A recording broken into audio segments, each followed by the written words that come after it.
प्यारे दोस्तों, जब एक ही वीडियो में एक साथ कई विषयों पर बात करनी हो तो शीर्षक कुछ सीधा संदेश नहीं दे पाता। इस वीडियो में भी यही होने जा रहा है। हम कई विषयों को एक साथ मिक्स करके खिचड़ी बना रहे हैं। भूपेंद्र यादव की राजनीति पर भी बात करने जा रहे हैं, उनकी तिरंगा यात्रा पर भी बात करने जा रहे हैं और अहिरवाल या ये कहें कि रावों की राजनीति पर भी बात करने जा रहे हैं। सरल शब्दों में कहें तो रावों का मतलब अहिरों की राजनीति पर भी बात करने जा रहे हैं। हम इस बात पर चर्चा करने जा रहे हैं कि अहिरों की राजनीति में भूपेंद्र यादव कितनी पैठ बना पाए। भूपेंद्र पर चुनाव में लगी हरियाणवी छाप की भी बात करेंगे और चुनाव बाद भूपेंद्र यादव के मन में गहराते जा रहे राजस्थानी रंग की भी बात करेंगे। हम इस पर भी बात करेंगे कि केंद्रीय मंत्री भूपेंद्र यादव अपने अलवर लोकसभा के मतदाताओं के साथ कितना घुल मिल पाए हैं। आगे बढ़ने से पहले महेश कुमार वैद्य का अभिवादन स्वीकार करें, हमारे चैनल को लाइक एवं सब्सक्राइब करने की अपील स्वीकार करें। दोस्तों, लोकसभा का चुनाव परिणाम आने के बाद से इन सब सवालों का जवाब जानने के लिए हमने भूपेंद्र यादव के कई कार्यक्रमों में शिरकत की है। आज 14 अगस्त को भी हमने कुछ समय उनके साथ बिताया। अवसर था अलवर लोकसभा के किशनगढ़ बास विधानसभा क्षेत्र में निकाली गई तिरंगा यात्रा। सावन की झड़ी के बीच हम बंबोरा घाट स्थित हनुमान मंदिर पहुंचे, हनुमान मंदिर परिसर पहुंचे। इसी स्थान से केंद्रीय मंत्री भूपेंद्र यादव की तिरंगा यात्रा खैरथल के लिए रवाना हुई। हम आपको शुरुआत से लेकर के खैरथल के कार्यक्रम तक की उनकी वीडियो दिखा रहे हैं।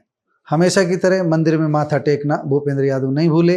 विपरीत मौसम के बावजूद भीड़ का जोश आप देख ही सकते हो। भूपेंद्र यादव के कद के सामने गुटबाजी खुद बोनी नजर आने लगी है।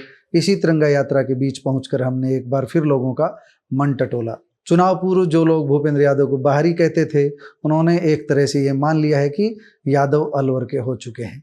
उन पर लगी हरियाणवी होने की छाप हटने लगी है। जो लोग ये कहते थे कि भूपेंद्र यादव के दर्शन केवल दिल्ली में ही होंगे, अब उनकी धारणा भी बदल रही है। पिछले दिनों बहरोड में एक व्यक्ति की टिप्पणी थी, यो भूपेंद्र यादव तो अब तीसरे दिन उरे ही आवण लाग गयो। उनके कहने का अर्थ था कि भूपेंद्र यादव दिल्ली की तरह अलवर में भी पूरा समय दे रहे हैं। उनका काम करने का स्टाइल, उनकी रावों की राजनीति या ये कहें कि पूरे अहिरवाल की राजनीति में स्वीकार्यता बढ़ रही है।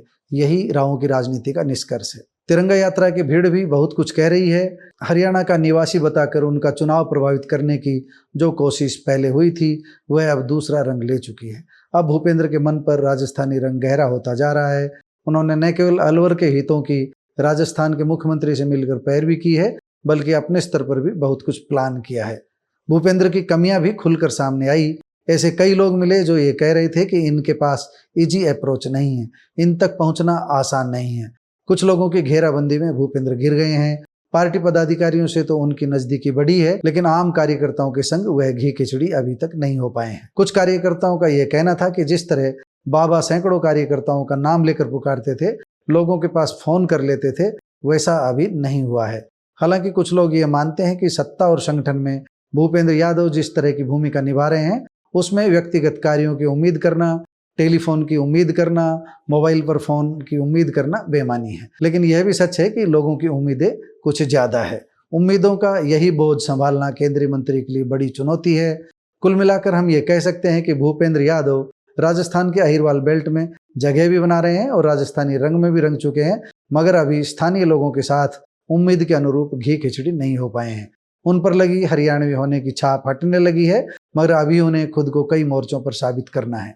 पानी की समस्या का समाधान करना है, भिवाड़ी के प्रदूषित पानी की समस्या को हल करना है, जिलों के पुनर्गठन की चुनौती से पार पाना है, तिजारा के विधायक बाबा बालकनाथ जैसे नेताओं के समर्थकों को भी संतुष्ट करना है। किसी यादव को राजस्थान में मंत्री की कुर्सी दिलाने की उम्मीद भी उन्हीं से की जा रही है।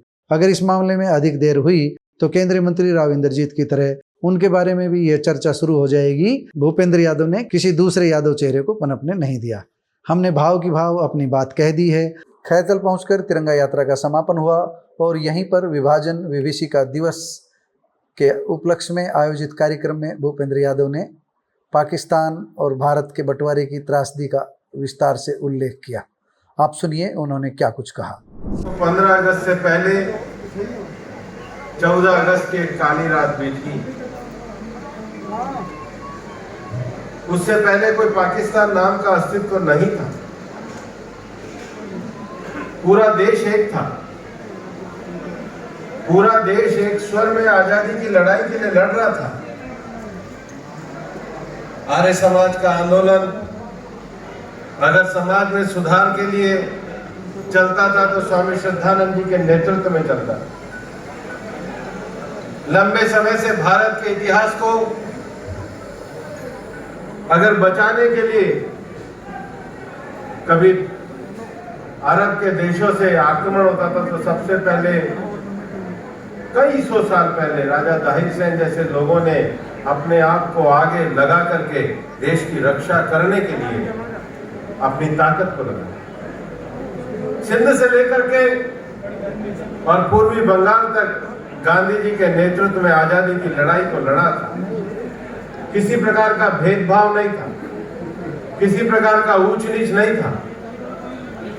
सबके मन में एक ही आजादी की कामना थी कि देश आजाद हो, और देश आजाद पूरे भारत के रूप में आजाद हो।